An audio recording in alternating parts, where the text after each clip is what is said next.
Okay, thank you, Will Butler, and welcome to the Autonomous Vehicle and Accessibility panel.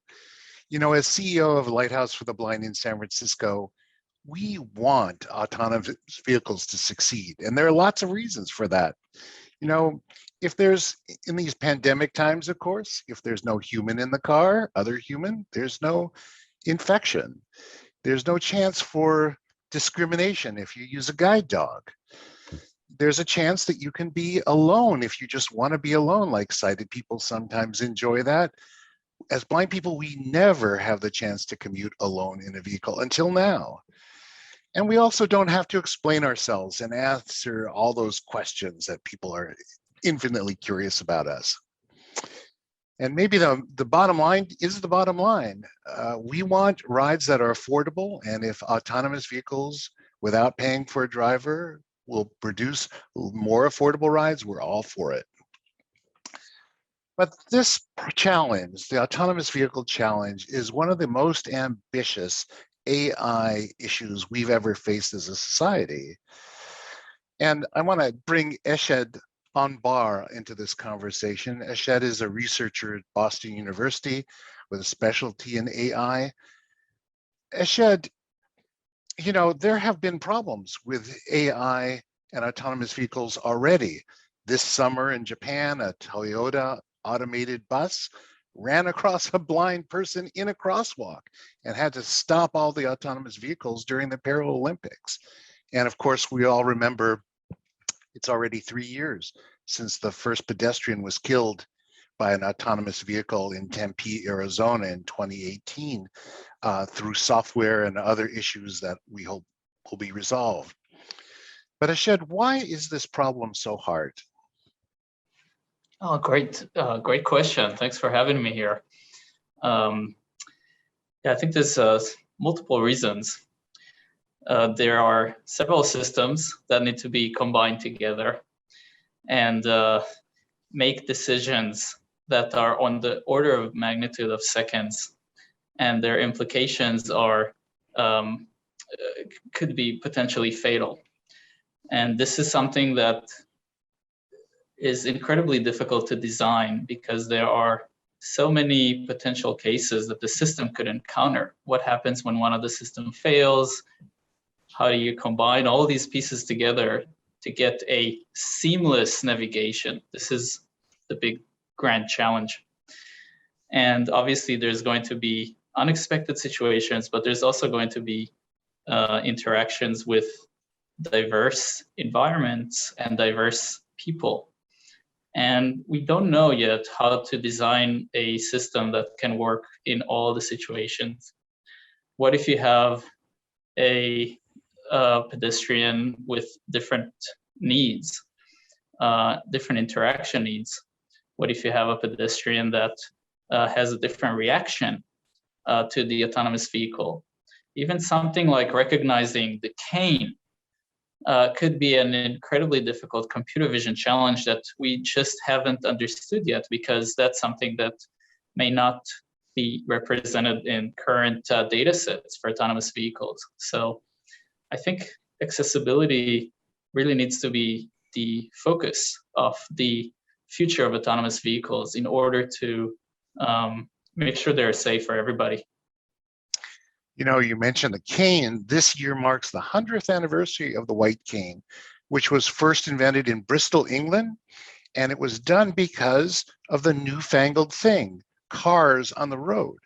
And the cars produced a new threat to a blind pedestrian. And that was the reason why canes started to be painted white. Here we are 100 years later, and you're telling us that this is actually a very strong challenge to be predictive in a visual system. Is that what you're saying?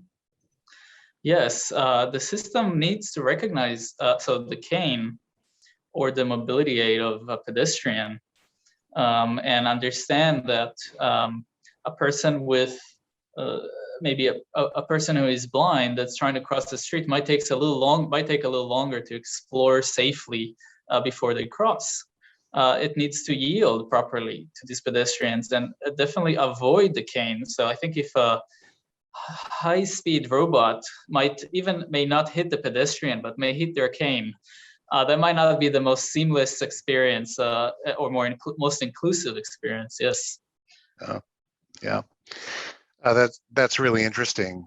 I want to bring Kerry Brennan into this conversation. Kerry from Waymo, you're a researcher looking at user experience and design.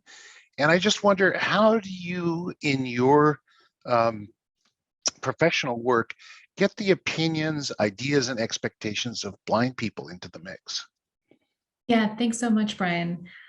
We've done a lot, but we have a lot more to do. But we are really lucky to benefit from a number of partnerships.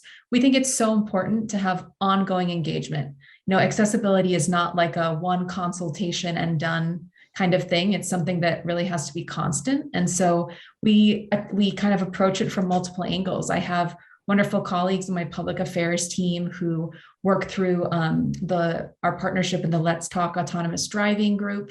And we have wonderful partners there, like the Foundation for Blind Children, Foundation for Senior Living, United Cerebral Palsy, and others. Of course, we love to work with Lighthouse for the Blind. So we have these organizations and institutions that we're in touch with to make sure that we're getting feedback. And then on the user experience research side, when we're actually looking at getting feedback on new features that we're wanting to test, when we're doing foundational research on people's mobility behaviors and mobility needs, we make an effort to include folks, diverse and representative groups of people. So we want to make sure that we include folks who are blind or who may be visually impaired or who have, other needs that might not be considered the majority, but that we really want to learn from and need to learn from. So we've been making a point of including those perspectives throughout our research, both in dedicated studies where we kind of say this is specifically an accessibility study, but also in kind of a mainstreamed way where we want to include those perspectives as part of any study group. Mm-hmm. And of course, this is a vexing problem because there are about 1.5 million Americans who are legally blind or have no vision, something like that. Only 130,000 of us, like me, cross the street, use a cane outdoors. 90% of blind people do not use a cane or a dog. How does Waymo seek to predict and design for the 90% of legally blind people who are not identifying as blind, but still may have the same challenges that anybody else does? I'm so glad you asked this question because I love talking about the service features of Waymo One, our ride-hailing service, and the app and the vehicle and all of that. And I hope we get to talk about that too. But the thing that powers the service is the Waymo driver. And so when we're training the Waymo driver and helping teach the Waymo driver how to be a good user of the road, we take great care in how pedestrians are perceived and how we respond to the movement of pedestrians to make sure that we take their comfort into account. So it's not just a simple calculation of there's enough space for our car to get by, so we're going to take that turn. We want to make that person feel comfortable. We want to be polite. And we don't assume that the pedestrian can see our vehicle. We see the pedestrian and we act accordingly. And so I'm really proud of the work that so many of my colleagues who work on perception and work on the driving behaviors take that into account. There's a current effort right now, for example, where we're consulting orientation and mobility experts to actually take the perspective of the behaviors that are taught to individuals who are blind or visually impaired into consideration as we're also thinking about the way that the Waymo driver behaves. So I think it's really ultimately about understanding the pedestrian, perceiving the pedestrian, and taking and prioritizing their comfort in such a way that it doesn't matter. It shouldn't only rely on a sign like a cane, because there are folks who, for any number of reasons, might move slower than average, might move in a different forward motion pattern than average. And it's really our job to capture that and respond accordingly. And Kerry, I have to wrap my mind around this neologism you just said. When you say Waymo driver, you mean a machine, don't you? I mean the robot driving the car. Okay. All right. That's what I thought. First time I've seen it used in that way. Marco Salsiccia from Lyft. You're a blind person and heavily involved in Lyft's autonomous and other aspects in which there's surface contact with blind individuals. What do you do with Lyft, and what are you thinking about in the autonomous space? Yeah, hey Brian. So particularly with Lyft, I'm their accessibility specialist. So I generally focus on the Rider app at the moment, making sure that in iOS and Android, those of us who are blind or visually impaired or any other kind of disability, we can get rides. And in terms of the autonomous vehicle space, when we were partnered with Aptiv back in 2019, we actually held this fun autonomous vehicle experience at NFB where we were able to kind of print out tactile graphics and maps to kind of show the route that we would have people take and where the driverless cars were going around Las Vegas. And yeah, that was really well received, and it gave the teams a lot of experience in basically the thirst that blind people really have for autonomous vehicles, and how some of them knew more about the tech than some of our own engineers did at the time, or it surprised them at the amount of knowledge that was being shown. So yeah, we've had different partnerships, and at the moment I'm just kind of working with the user research teams and making sure that whatever we come up with, we're going to be kind of facilitating the transportation independence through the spectrum of different user needs. Mm-hmm. Well, you mentioned Las Vegas, and I've read some published reports recently of Lyft about to start an autonomous service there. Have you been involved in the accessibility or user experience prior to starting that service? Not yet. I think we're partnering with Motional, and in 2023 we'll be launching driverless cars. But we're starting like the UX research phase and talking with different different user groups with different user needs about what would work best for the overall experience. So I think we did complete a round of research with the neurodivergent folks, which brought up a lot of really interesting data about how like autonomous vehicles would be perceived, the emotions and feelings that kind of go into the experience. But we're definitely now kind of moving more into the accessibility space, so making sure that we're designing empathetically. So I believe with Motional and with the driverless cars and with later partnerships with Ford and Argo, we're looking into the cars, looking into the experience. It'll be handled through an app very similar to the Lyft Rider app as it is right now. So it'll be talkback and voiceover ready. And there will be a variety of audible signals, visual and sensory signals within the car. I believe we're planning also to be able to control car and functionality and user comfort through the app itself. We've the button to actually make everything go. So once you get into the car, there will be braille and raised lettering by the button. There will be a call for help button, and general controls are kind of, we're making sure that everything is going to be working concurrently through the app or through the car, and have audible signals and feedback, and like put your belt on, or any kind of rider updates. So it's been really interesting seeing like what we're coming up with. And yeah, we just hope I'll continue to work with the team on making sure that we're designing empathetically. Mm-hmm. I love that you mentioned neurodivergence. In our field, we are the plain vanilla blind person rarely exists. Everybody is an intersection of other identities. And so you might want to just speak a little more fully about some of those other identities, multiple disabilities, different ways that you might design an autonomous vehicle to be more inclusive. Could you give us some specifics? I don't have any specifics about the actual research itself, Okay, all But right. I do know, yeah, just partnering and asking questions and talking with the actual groups of people. That's the important part. The whole concept of designing with, not designing for. That's really what we should be aiming for, or everyone else should be aiming for. Well, of course, the user experience, there are some delicious engineering challenges and solutions.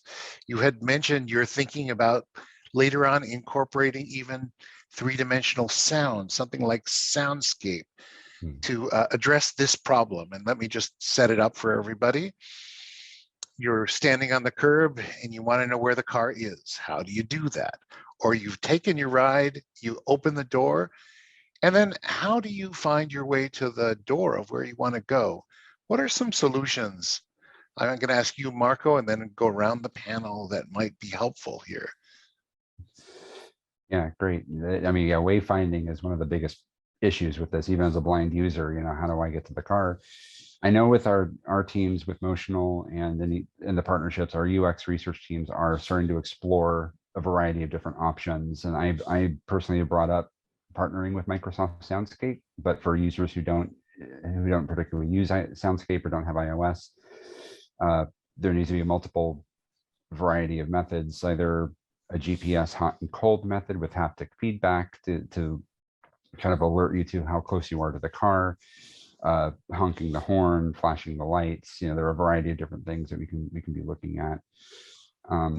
And to kind of go back to the 2019 driverless car experience that we had, you would order the self-driving car through the Lyft Rider app itself, and when you got to your destination, we were able to surface a link to the Google Maps to show you walking directions to go from wherever the car has dropped you off. Cool. And then you can kind of move on to your destination. So those are some ideas. Appreciate that. I'm going to give Kerry a chance. The same question, Kerry. You know, when curb cuts started to be mandated in the 70s, which was a huge boon to society, there was one thing that was lost, and that was the easy understanding that you step off a curb because you stepped off a curb, and there had to be other facilitations to fix that. As we think about going from regular TNCs to a TNC service where there's nobody else in the car, we lose that driver to say, oh, the door, you go out and then you head a little bit to your left and it's there. So what's Waymo thinking about to sort of help the user without somebody in the car pointing us in the right direction? Yeah, it's a great question. And it's so interesting the way you frame it as kind of like the loss of the person, you know, telling you where to go. And I always like to think of it as like, wow, you don't have to ask another person. You can just totally do it on your own. Yeah. You know, so I kind of think that reframing is also makes it sound even more exciting. But we have been thinking about this a lot as far as wayfinding. You know, we've seen it in action because we're operating our, you know, completely autonomous, no one in the front seat service down here in Arizona where I live. And we've gotten to see firsthand how important some of the things that we put in place were, like those walking directions, so that you can, when you get dropped off, you can choose to have walking directions help you get, you know, the rest of the way to your destination. We've seen how popular our feature of tapping a button on the phone to honk the car's horn, if you can't quite find it, has been really popular with just many of our riders. But we also, well, and, you know, even before you get in the car, we heard from our riders that, you know, sometimes where the vehicle is able to drop you off, it's a little bit farther than you might normally expect. And so we're also really clear when that's the case. And we set that expectation with our riders to empower them to make the choice. You know what, I'm actually not going to take this particular ride. That's too far of a walk for me. And so kind of all of those things that we're really proud of, but we know we've got lots more to do. So we're always, you know, excited to think about what's next. I know other folks on the call are also involved in the Department of Transportation's Inclusive Design Challenge, and we're working on wayfinding in particular in terms of our participation in that. And so we're exploring some of the ideas that Marco mentioned, thinking about how might we include sounds that aren't the honking horn, you know, sounds that are a little bit nicer to trigger as you're trying to just take a calm ride. How might we include things like haptics? Because to your point about intersectional disabilities, I had a really just enlightening conversation with a research participant who is blind and also has some hearing loss. And she shared with me that even though she's able to hear with hearing aids, she's not able to use sound to determine directionality.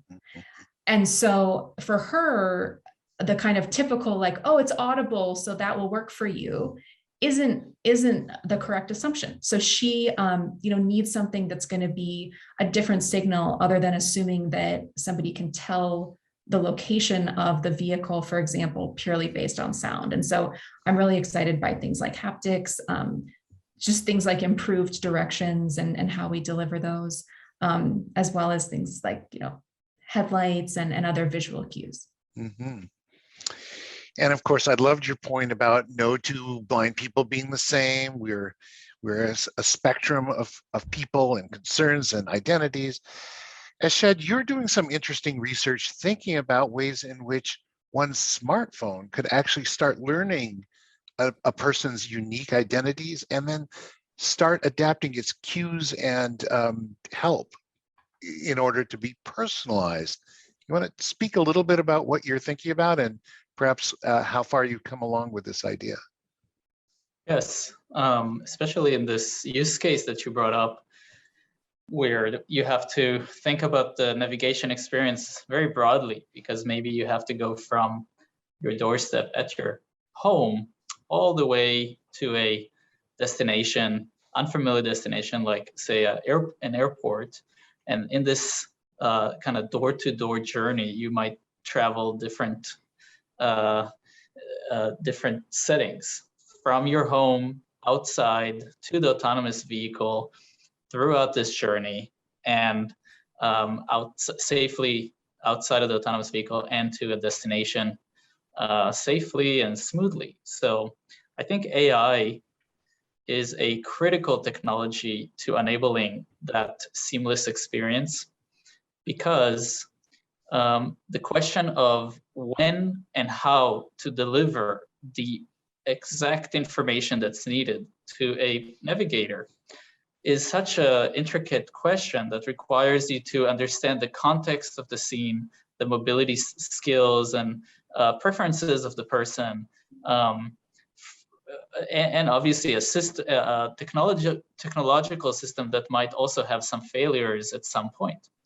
So how do you bring all this together, this kind of a intricate system of needs and timely information? This is something that AI can do. And AI gives us the potential to learn these patterns. So the systems that we're working on, for instance, even if you need to guide a blind individual to a door handle, or of the right car, that could be an incredibly delicate process. How do you design for that? Is not clear. We don't have autonomous vehicles today that are operating that we can test this extensively again and again. Maybe you have your own set of preferences versus another person versus another's. So the AI system will observe you and then tailor itself and adapt itself to you extremely efficiently. So if it said something too soon or too late, it will observe your behavior and based on that adapt. For instance, if you're turning at a to go to an autonomous vehicle, and it will say turn right, but maybe your reaction time is a little longer or shorter, it will adapt to you. If maybe you know where you are and you don't need to hear that much information because it's distracting you, it will adjust the verbosity of the system accordingly. So these personalized systems are something I envision becoming critical to the design process of any real world intelligence systems, because they will enable these new type of robust and seamless interactions with any person. How do you bridge that question of trust? I mean, I'm standing in front of a business, I've summoned a TNC. what Mhm. happens is there's cars everywhere. I'm standing in a gap between two cars at the curb, hoping that the TNC driver will see me. Um, Now we've got an autonomous vehicle, and maybe the thing is going to be required that I step out between those two cars and into the first lane of traffic. These are leaps of faith, and we're in this period now where, like that woman who was killed in Tempe, Arizona in 2018, Mhm. that Uber autonomous vehicle took 3 long seconds when a Mhm. sighted person could have identified her before it started the braking. So I'm just wondering, how do we have that conversation about trust, dependability, and assumed risk? I think trust is a really difficult challenge. You have to, when there's a person involved, as part of the ride-hailing service, for instance, there's so much interaction that can happen that facilitate trust. You can call them ahead of time and say, "Oh, can you see me?" Or "Are you approaching? Where are you at?" And there's this continual um, dialogue that facilitates trust. And you also can uh, be aware of any situation that might require you to, to maybe cancel a ride. But I think the first step is to integrate individuals who are blind throughout the entire AI life cycle. I think there is so much potential for technology, and I think that is understood by the community. But there's also some skepticism, and it is a natural skepticism, and I think that will take time to kind of as we develop more robust systems, the trust will follow, but it should not, it should definitely not be taken for granted. And the main way in which I see us going forward from this is just very tight integration between the entire AI life cycle development from the beginning to the end, with outreach organizations, with individuals with diverse needs, and as the experience becomes more and more seamless, the trust factor will increase. Yes. And this is something in our disability community we've heard for a while. Don't do something to us, don't do something for us, do it with us. We're all at the table. I'm just wondering, you're doing advanced research at Boston University on AI. How do you and you yourself incorporate people with disabilities, in our case, people who are blind or have low vision, into your research? Thanks for the question. Yes, we continuously work with local organizations at Boston. One of them is the Carroll Center for the Blind, who is, they are an outreach organization in Newton, and they are extremely active in the community. They are helping us with recruitment of participants, prototype design, from prototype design and up to longer-term longitudinal studies, where we can really test these type of personalized AI systems. So the students that we have working here we're doing user studies. We're discussing on a regular basis what are some challenges and potential solutions.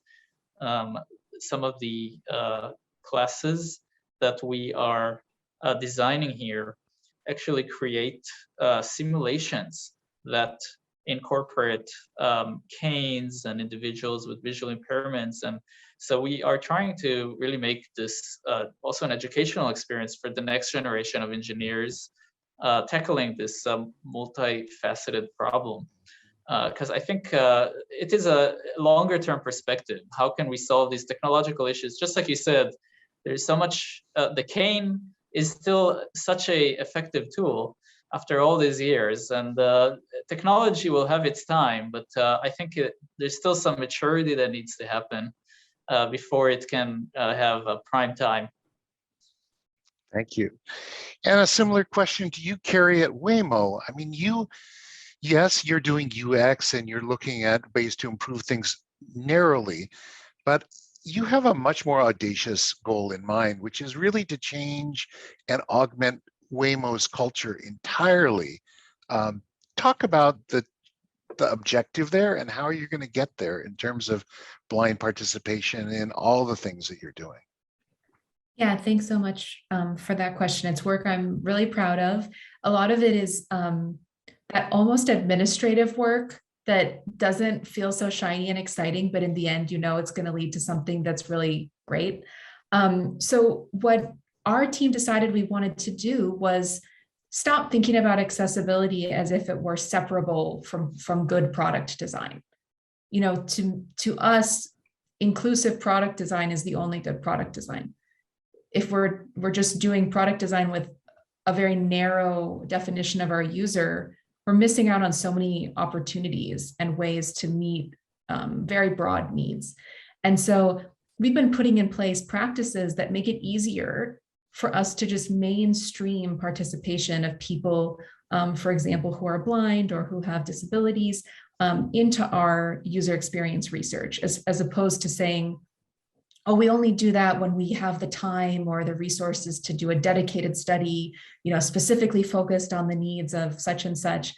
And instead we thought, let's just think of everybody as part of this group of users and make an effort to incorporate them. And so that's looked like having partnerships with local community organizations, for example, with the Access Technology Group at Lighthouse for the Blind to help us recruit for our studies, so that a researcher knows, hey, it's actually easy for me to do this. It's easy for me to include blind participants because of this partnership. So I'm not going to let that stop me. I'm going to make it happen.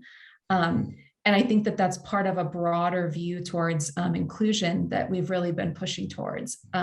For anybody who has downloaded our app and filled out the screener survey in an effort to become part of our trusted tester program in San Francisco, they'll notice that totally optional, you know, they can share whether they have any particular accessibility needs that they want to share.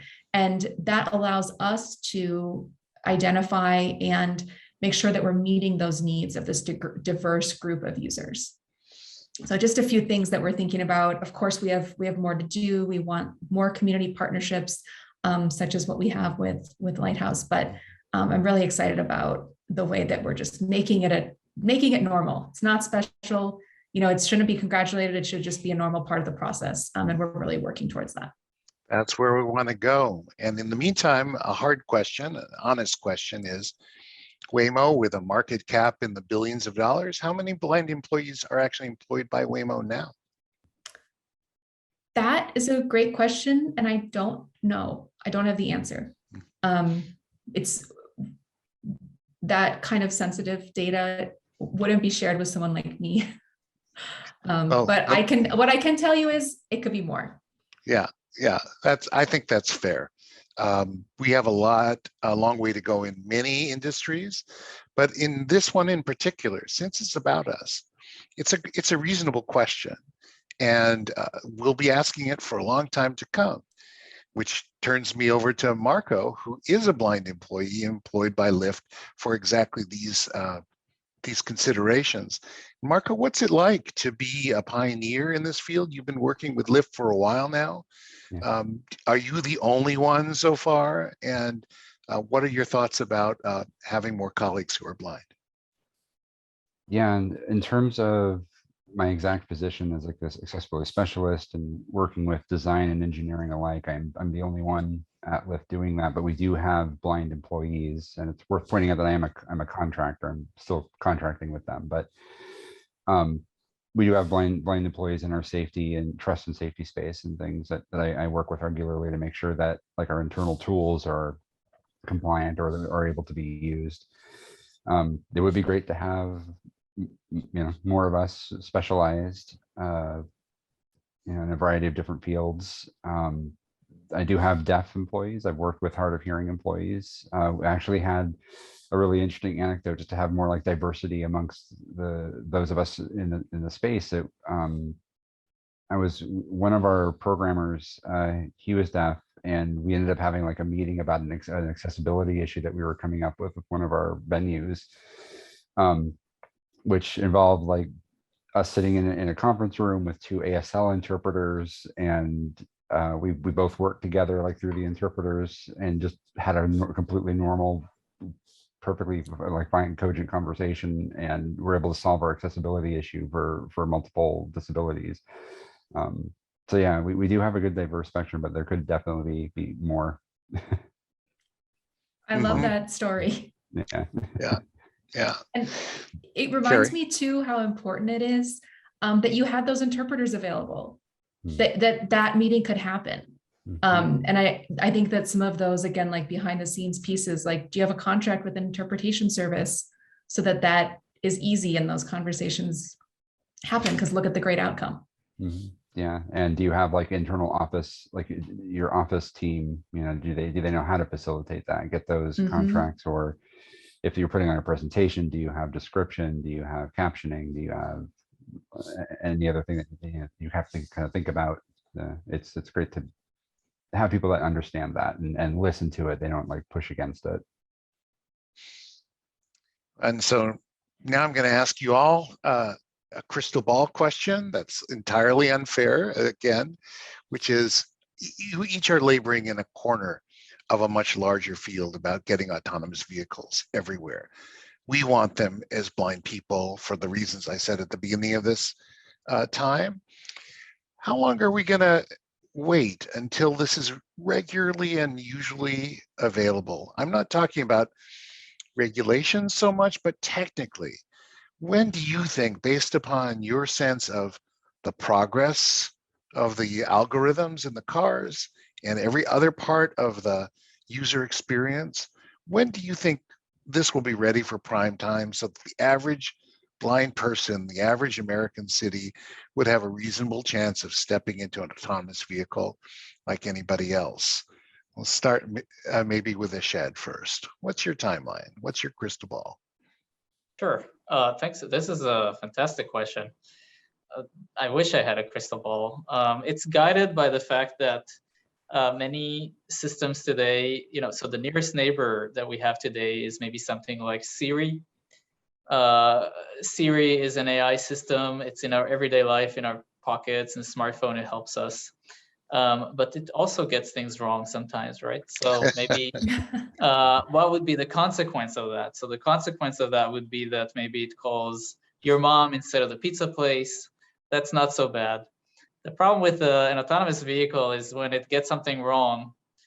So us as a society need to understand that it will get things wrong sometimes, and then it can crash into things. And because of the severe potential consequences of these systems, I have a longer timeline of decades.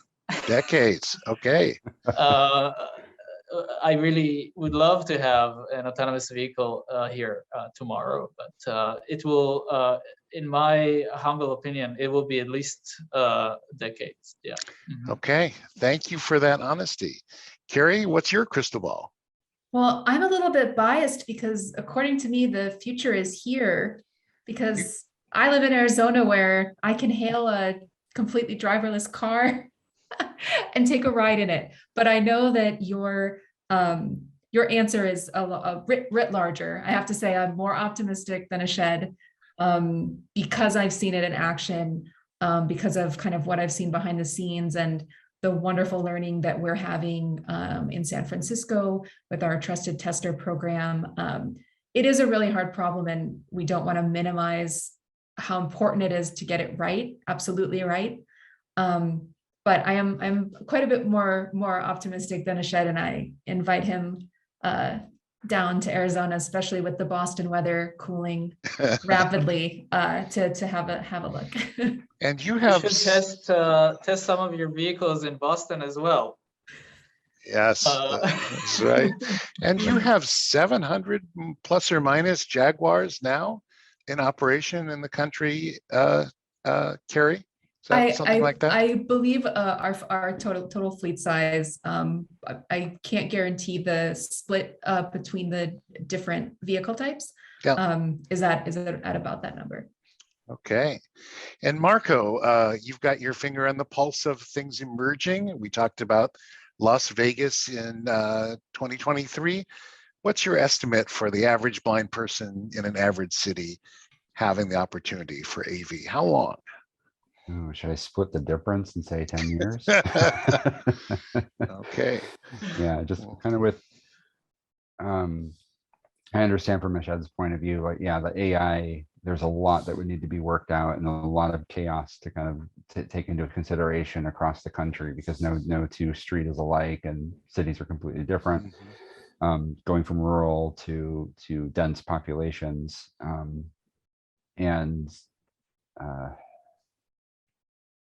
Yeah, of course, it's happening right now, both in Vegas and Tempe, Arizona, San Francisco, or not Tempe, but just in Arizona and any other places. It's already happening, but not to the degree that you can just, anyone can do it right now. We're still in the testing phase. So I would hope, cautiously optimistic, at like 10 years. Okay. Well, we won't have to wait that long. I'm sure we'll be discussing this in another edition of Site Tech Global in an upcoming year. I want to thank all three panelists for joining us in really a fascinating discussion. And now back to you, Will Butler.